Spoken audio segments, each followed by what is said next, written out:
चलो सुनो, तो हमने अब क्या पढ़ेंगे हम लोग, दूसरा है हमारे पास U। U मतलब क्या होता है, पोटेंशियल एनर्जी। पोटेंशियल एनर्जी के बारे में बात करेंगे। सुनना क्या होता है जी, सबसे पहला चीज energy, energy possessed by an object due to its क्या चीज, पोजीशन। कोई भी ऑब्जेक्ट के पोजीशन के द्वारा या पोजीशन के कारण जो एनर्जी उसके पास रहेगा उसे हम क्या बोलेंगे, पोटेंशियल एनर्जी। मान ले एक ऑब्जेक्ट है जो यहाँ पे था, सुनना ध्यान से, ये जमीन से h1 हाइट पे था, ठीक है। हम पहले इसको यहाँ ले गए, फिर इसको यहाँ ले गए, फिर इसको यहाँ ले गए, और अब ये कितना हाइट पे जमीन से, h2 हाइट पे। बात समझ में आया कि नहीं, ऐसे था, ऐसे ले गए, ऐसे ले गए, ऐसे ले गए, ठीक है। तो यहाँ पर अगर यहाँ से छोड़े इसको और यहाँ पर किसी इंसान को खड़ा कर दे तो उसको ज़्यादा चोट लगेगा कि यहाँ से लगेगा, यहाँ से, मतलब एनर्जी अलग होगा, है ना। तो क्योंकि इसके पोजीशन के कारण एनर्जी बन रहा है, तो P for position, P for potential. सुनना ध्यान से, तो वर्क डन ही स्टोर्ड होगा एनर्जी के रूप में, अरे हाँ ना बोलो।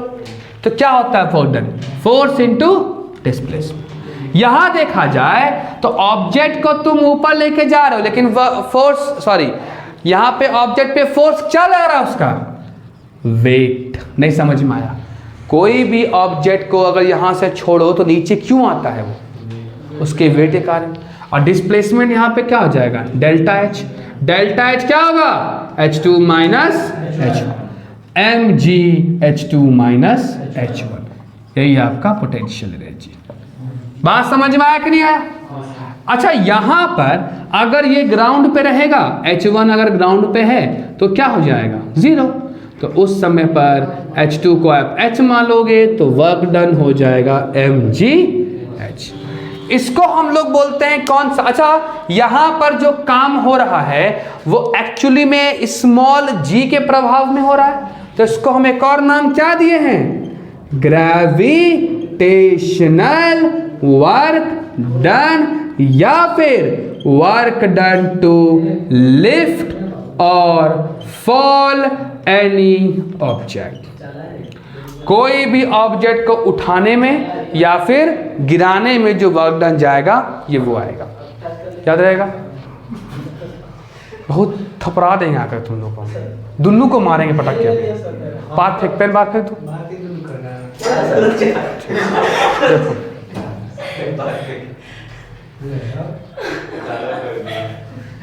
चलो वो देखो, शांत रहो। ग्रेविटेशनल रोटेशन आगे क्या होता है, वर्क डन टू लिफ्ट और फॉल एनी ऑब्जेक्ट। सुनिएगा, तो यहाँ पे क्या आ गया, mgh। तो ये था आपका ग्रेविटेशन। अच्छा यहाँ पे याद रखना, कोई भी पाथ इंडिपेंडेंट होता है ये। आप देखो यहाँ पे आप ऐसे ऐसे जाओ या ऐसे ऐसे ऐसे होके जाओ या कैसे भी जाओ, उसको कोई मतलब नहीं है, तो इट इज पाथ इंडिपेंडेंट। तो अगर कोई ऑब्जेक्ट हाईएस्ट पॉइंट पर है, जैसे कि संधारे सुनना, अगर मान लो हमारे पास एक झूला क्वेश्चन आता है, ये है झूला, यहां पहुंचा, सुन लेना, जमीन है ये, तो जब जमीन से हाईएस्ट पॉइंट पे था तो h1 हाइट मान लेते, और जब ये है एक्सट्रीम पोजीशन, कौन सा पोजीशन है ये, एक्सट्रीम पोजीशन, इससे ऊपर नहीं जाएगा झूला, ठीक है, और ये उसका मीन पोजीशन है, ठीक है, समझ में आ रहा क्या बोलना चाह रहे हैं, ठीक। ये रहा जमीन से कितना हाइट, h2। अगर इस पॉइंट को a मान ले और इस पॉइंट को b मान ले, तो एनर्जी कंजर्वेशन का लॉ क्या बोलता है, law of conservation of energy ये बोलता है कि energy can neither be created nor be destroyed. Total energy A पे जितना होगा उतना ही कितना होगा, बी पर भी होगा। बात समझ में आया कि नहीं। तो ए के पास एक्सट्रीम पॉइंट पर है, तो भाई यहां पे सुना, पोटेंशियल प्लस काइनेटिक, यहां भी पोटेंशियल प्लस काइनेटिक, ये ए पॉइंट की बातें हो रही है, बी पॉइंट की। अच्छा, अपने एक्सट्रीम पॉइंट पे झूला गया ऐसे, यहां रुक जाएगा ना, फिर नीचे आएगा। तो अगर झूला वहां पे रुक गया तो रफ्तार क्या होगा उसके पास, क्या होगा जी, तो काइनेटिक एनर्जी बच जाएगा आपका 0। तो यहां पर सिर्फ कौन सा होगा, पोटेंशियल। बात समझ में आई कि नहीं, क्योंकि ए पॉइंट पर एट ए वेलोसिटी बिकम्स 0, तो काइनेटिक एनर्जी बिकम्स 0। बात समझ में आया कि नहीं। अब देखो जब भी, लेकिन यहाँ पर सिर्फ पोटेंशियल होगा और यहाँ पर दोनों होगा, क्योंकि यहाँ पर जमीन से भी ऊंचा है और जब कोई चीज अपने मीन पोजीशन से पास करेगा, देखो यहाँ से छोड़ेंगे ना, यहाँ पे स्पीड 0 था, स्पीड बढ़ते बढ़ते बढ़ते बढ़ते बढ़ते यहाँ पे क्या होगा, मैक्सिमम होगा यहाँ पे, घटते घटते घटते यहाँ पे क्या हो जाएगा, यहाँ से ऐसे आएगा, ऐसे आएगा, ऐसे आएगा, ऐसे आएगा, यहाँ फिर क्या हो जाएगा 0, फिर यहाँ से बढ़ते बढ़ते बढ़ते। तो जब भी आपका कोई भी झूला पास करेगा अपने मीन पोजीशन से तो उसकी रफ्तार क्या होगी, मैक्सिमम। तो मतलब काइनेटिक एनर्जी मैक्सिमम यहाँ पे होगा। तो ये हो जाएगा UB प्लस K। बात समझ में आए कि नहीं। यहाँ पे सिर्फ क्या होगा, mgh1। यहां पर ए पॉइंट पर कोई भी काइनेटिक एनर्जी नहीं होगा और बी पॉइंट पर होगा दोनों काइनेटिक पोटेंशियल, पोटेंशियल हो गया mgh2 और काइनेटिक हाफ mv²। बात समझ में आए कि नहीं। यहां पर सिर्फ और सिर्फ पोटेंशियल, यहां पर काइनेटिक प्लस पोटेंशियल। बात समझ में आए कि नहीं। ये था आपका law of conservation of energy. Copy कर लो, फोटो ले लो, क्लियर है।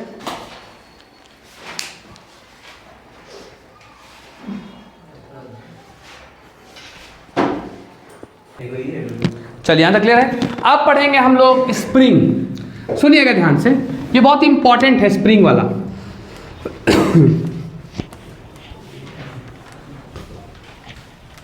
स्प्रिंग स्प्रिंग स्प्रिंग स्प्रिंग के बारे में बात करेंगे, सुनना ध्यान से। स्प्रिंग, चलिए ये काफी इंपॉर्टेंट टॉपिक है, ठीक है, और ये आखिरी टॉपिक भी है। स्प्रिंग के बारे में बात करेंगे। स्प्रिंग में दो तरह का फोर्स लगा सकते हो, एक कंप्रेशन और एक इलॉन्गेशन। जैसे कि समझाते आपको, ये है अपना मीन पोजीशन पे, ये रहा आपका मीन पोजीशन पे, मतलब जब स्प्रिंग को कोई नहीं छेड़ेगा, मस्त वैसा रहेगा। अब हम स्प्रिंग को क्या कर रहे हैं, इलॉन्गेट कर, देखो इतना बड़ा था, अब हम इसको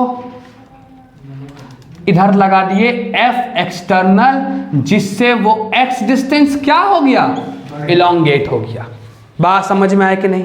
अगर स्प्रिंग को खींच दिए और X डिस्टेंस से बड़ा कर दिए तो स्प्रिंग में पीछे की तरफ एक फोर्स लगेगा जिसका नाम है कौन सा, रीस्टोरिंग। F रेस्ट मतलब रीस्टोरिंग। सुनना, सुनिएगा, when an external, सुनिएगा ध्यान से, जब एक external force, when an external force is applied on a spring which causes a certain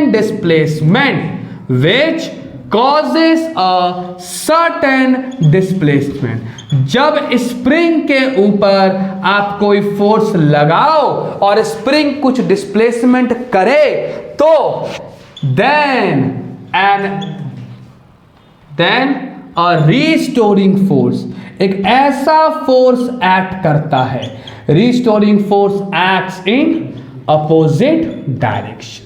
अच्छा, ये रीस्टोरिंग फोर्स क्यों एक्ट करता है, ताकि स्प्रिंग को उसका पुराना फॉर्म मिल जाए। देखो ये इलॉन्गेशन का सीन था, अगर ये था आपका इलॉन्गेशन का, सुनना ध्यान से। अगर तुम कंप्रेशन करो, मतलब कि ये रहा तुम्हारे पास स्प्रिंग, तुम लगा रहे हो उसको इधर फोर्स और कंप्रेस हो गया स्प्रिंग, कितना कंप्रेस हुआ जी, x1 है कंप्रेस।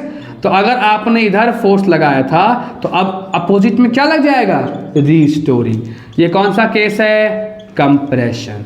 तो तुम कंप्रेस करो या फिर तुम इलॉन्गेट करो, दोनों केस में आपका एक रीस्टोरिंग फोर्स लगेगा डिस्प्लेसमेंट के विपरीत। तो यहां पे आता है आपका कौन सा law, Hooke's law. Hooke's law ये बोलता है कि जितना ज्यादा तुम डिस्प्लेसमेंट करोगे, जितना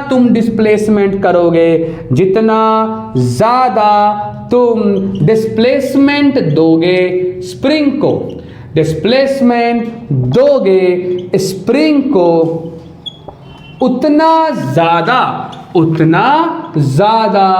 स्प्रिंग के ऊपर क्या लगेगा जी? Restoring force. लेकिन कौन से दिशा में? अपोजिट। अगर इलोंगेट कर रहे हैं तो एक ऐसा रिस्टोरिंग फोर्स जो पीछे जाएगा, कंप्रेस कर रहे हैं तो वो बाहर आएगा। तो यहां पर फोर्स डिपेंड करेगा रिस्टोरिंग फोर्स किसके ऊपर? -x और F इक्वल्स टू क्या आ जाएगा? -kx। तो क्या लिखेंगे? According to Hooke's law the restoring force acts, है ना, on the spring is directly, ये क्या है? Directly proportional to displacement. याद रहेगा? कोई दिक्कत वाली बात तो नहीं इसमें है। तो आपका F इक्वल्स टू क्या आ जाएगा? But in opposite direction. Negative sign यही बताना चाह रहा है कि फोर्स और डिस्प्लेसमेंट दोनों क्या है? विपरीत हैं। याद रहेगा? K को क्या बोलेंगे हम लोग? या फिर हुक्स कांस्टेंट, दोनों चलेगा। स्प्रिंग कांस्टेंट या फिर हुक्स कांस्टेंट। तो अगर K डिफाइन करने आता है तो F/x लिख सकते हैं। तो अगर एग्जाम में बोल दिया डिफाइन हुक्स कांस्टेंट, तो बोल सकते हो कि Hooke's constant is the restoring force, है ना, cost due to unit displacement. Unit मतलब क्या आता है? 1। तो अगर आप डिस्प्लेसमेंट को 1 मान ले तो K बराबर क्या हो जाएगा? फोर्स नहीं हो जाएगा। अरे F इक्वल्स टू -kx है तो K कितना होगा? F/x। अगर हम डिस्प्लेसमेंट को 1 मान ले तो K बराबर क्या हो जाएगा? F। नहीं समझ में आया? F इक्वल्स टू kx होता है, K कितना? F इक्वल्स टू kx होता है कि नहीं होता है? तो K कितना होगा? F/x। अगर x को 1 मान ले तो F क्या होगा? K के बराबर। कॉमन सेंस की बात है, नहीं समझ में आया? क्या हो गया? K equals to force, K restoring force होगा यूनिट डिस्प्लेसमेंट के लिए। बात समझ में आया कि नहीं? इसका ऐसा है क्या हो जाएगा पता? न्यूटन पर मीटर। डायमेंशन क्या हो जाएगा? mlt - 2l इनवर्स, तो है ना जी, तो mt - 2। याद रहे स्प्रिंग कांस्टेंट एक स्प्रिंग के लिए फिक्स रहता है। Spring constant K is constant for a spring. तो अगर एक स्प्रिंग लो और उस पर पहले 20 किलो का वेट टांग दो तो बड़ा हो जाएगा वो, फिर 50 किलो का वेट टांगो तो बड़ा हो जाएगा। लेकिन दोनों के केस में आपका सिर्फ एक वैल्यू कांस्टेंट होगा, वो है स्प्रिंग कांस्टेंट। स्प्रिंग कांस्टेंट तभी चेंज होगा जब स्प्रिंग चेंज होगा। बात समझ में आया कि नहीं? स्प्रिंग कांस्टेंट क्या होता है? हमेशा कांस्टेंट। कॉपी करो।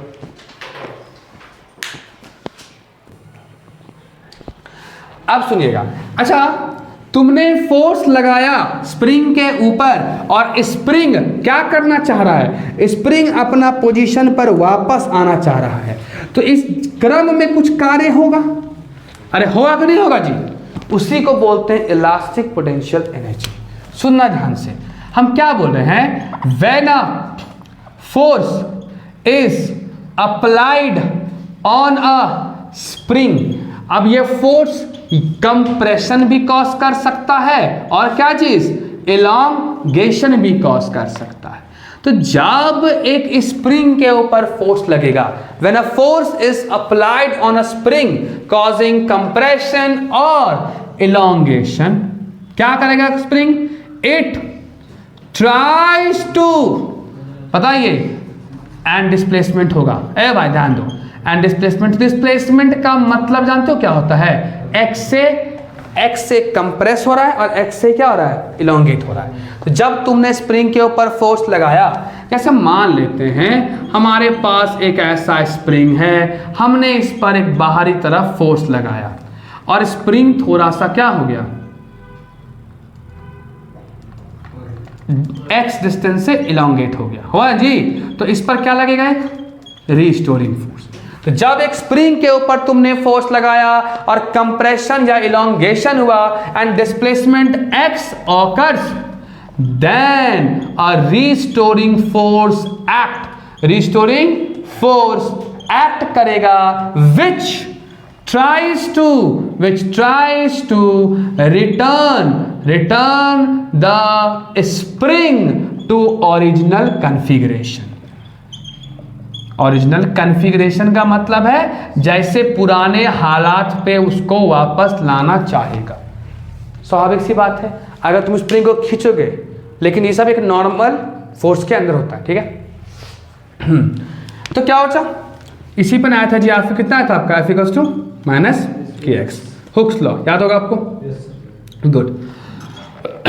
अच्छा मान ले छोटा सा डिस्प्लेसमेंट कॉज कर रहे हैं, for a small displacement small work is done. अरे हाँ ना बोलो, स्मॉल वर्क इज डन। हम क्या लिखें, जब स्प्रिंग के ऊपर फोर्स लगता है, कंप्रेशन या इलोंगेशन होगा और डिस्प्लेसमेंट होगा, तो एक रीस्टोरिंग फोर्स लगेगा जो उसको वापस लाना चाहेगा ओरिजिनल कॉन्फ़िगरेशन में। और यहाँ पर जो वर्क डन होगा वही स्टोर होगा इन फॉर्म ऑफ क्या चीज, elastic potential energy. Elastic potential energy वो एनर्जी है जो स्प्रिंग के पास तब होगा अच्छा खुद सोचो, बचपन में खेलते थे ना, वो आता था जिटर पेन आता था, ऐसे करके करते तो वो चलता था, याद होगा आप लोग को, ऐसे करते थे 2 बार और छोड़ते थे, क्या होता था, वो ऊपर आता था ईपी के कारण। क्योंकि जब आप स्प्रिंग को कंप्रेस किए तो उसमें कौन सी ऊर्जा हुई, इलास्टिक पोटेंशियल एनर्जी। और जैसे आपने अपना फोर्स हटाया, once external force is remove, कौन सा आ जाएगा, रीस्टोरिंग फोर्स, जिस कारण से स्प्रिंग अपना, ऐसे स्प्रिंग था आपने कंप्रेस कर दिया, जब तक तुम्हारा दबाव लगा रहेगा वो ऐसे मेंटेन रहेगा, लेकिन देखो इतना डिस्प्लेसमेंट हुआ ना जी, लेकिन जैसे ही तुमने अपना फोर्स हटाया वापस अपने कहाँ पाना चाहेगा, ओरिजिनल कॉन्फ़िगरेशन पे, है ना। और इसमें जो वर्क डन होगा, फोर्स होगा, तो डिस्प्लेसमेंट होगा, डिस्प्लेसमेंट फोर्स तो वर्क डन। सब बात समझ में आ रहा है कि नहीं आ रहा है। यही वर्क डन किस रूप में स्टोर होगा, ईपीई। अच्छा वर्क डन क्या होता है, स्मॉल वर्क डन है ना, एफ डॉट dx, कोई दिक्कत वाली बात नहीं है। सुनना ध्यान से, मान ले पहले स्प्रिंग था x1 डिस्टेंस पे, हमने फोर्स लगाया और अब स्प्रिंग आ चुका है कितना डिस्टेंस पे जी, x2, हो सकता है ना, इलोंगेट हो गया, तो कितना डिस्टेंस चला स्प्रिंग, dx। अरे हाँ ना बोलो। अच्छा फोर्स और डिस्प्लेसमेंट के बीच का एंगल कितना है जी, 180, तो क्या हो जाएगा ये माइनस एफ dx। यहां तक कोई समस्या, भाई साहब तब से यही पढ़ रहे हैं ना, हाँ ना बोलो। ये एफ यहाँ पर रिस्टोरिंग है, ना कि वो फोर्स जो तुम लगा रहे हो। यहाँ पर देखो तुम्हारे दिमाग में 2 फोर्स चल रहा है, एक वो जो हम लगाते हैं और एक वो जो स्प्रिंग लगाता है। जितना भी यहाँ पर F लिखा हुआ है ना, ये सारा रीस्टोरिंग फोर्स है, मतलब वो बल जो स्प्रिंग के द्वारा लगाया जाता है। अगर आप स्प्रिंग को कंप्रेस रखोगे और तो उसके ऊपर रीस्टोरिंग नहीं लगेगा, अनलेस उसका फोर्स आपके फोर्स से ज़्यादा ना हो। बात समझ में आ रहा है कि नहीं आ रहा है। जैसे मान ले एक बड़ा सा स्प्रिंग है और छोटा बच्चा उसको कंप्रेस करने की कोशिश कर रहा है, बट कंप्रेस कर दिया, पर जैसे उसका बल, वो कंप्रेस किया हुआ लेकिन उसके द्वारा लगाया जाने वाला फोर्स स्प्रिंग का रिस्टोरिंग फोर्स से कम है, तो उसको रखे वो उसको साथ ही बाहर फेंक देगा। होता है कि नहीं होता है ऐसा? सेम हैपेंस होता है आपका, चाहे आपका इसमें होता है आपका बाइक्स का, बाइक में देखते होगे आप, सस्पेंशन बाइक में होता है ना, हर एक जहाँ बाइक में, कार में देखते सस्पेंशन, जब चक्का का पसौका लगा होता है ऐसे होता है ना, वो क्यों, जैसे आपका रिस्टोर होगा वो अपना, जैसे आप फोर्स लगाओगे रिस्टोरिंग फोर्स लगेगा। बात समझ में है कि नहीं? तो बताइए, अच्छा इंटीग्रेट कर रहे हैं, ठीक है, वर्क डन। बताइए मुझे F कितना होता है, माइनस kx।